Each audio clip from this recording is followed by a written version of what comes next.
برهوی و آمادەکاری بۆ ئەنجامدانا چوارەمین فلمە ڤیستەڤالا نێڤدەولەتیە دهۆکی دبەردەوامن و دنهادا لە گۆری گوتنا کارگەریە ڤیستەڤالێ ڕێژا زێدەترین 95 سەدێ ئامادەکاری هاتینە کردن و ئاماژێژی دکەن کو هەند فلم لەسەر ئاستی جیهانێ bi کوالتیەکە هەری باش وێ بەشداری vê ڤیستەڤالێ ببن.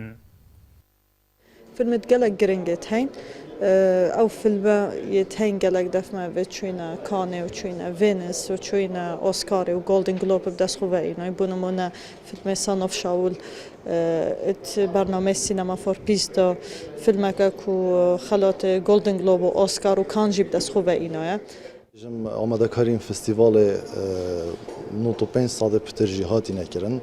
Tinev çend rojitman hazirkarîne bû pêşwazîkirina mêvana û kontrolkirina teknîka festîvalê çawaniyê nîşandana filman û van karê tusa.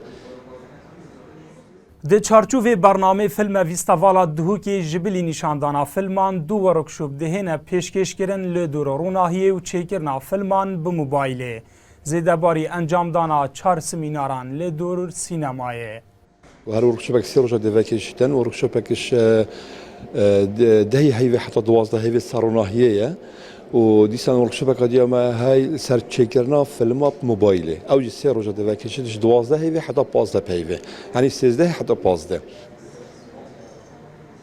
Filma ڤیستەڤالا dihûkî wê li nehê vê mehê li demijmêr şeşê êvarî dest pê biket bi beşdariya zêdetirî 130 filman kuşwana birêja 30 sadê dê filmên biyanî bin û ڤیستەڤال dê bû demê 8 rojan ya berdewam bît û rojan el demijmêr 12 spêdê tak û nehê şevê wê film li hola konferansan li zankuya dihûkî û li holên sînemayê li Mazîmol bihêne nîşandan. Dilşad Hîm û NRT Dihok.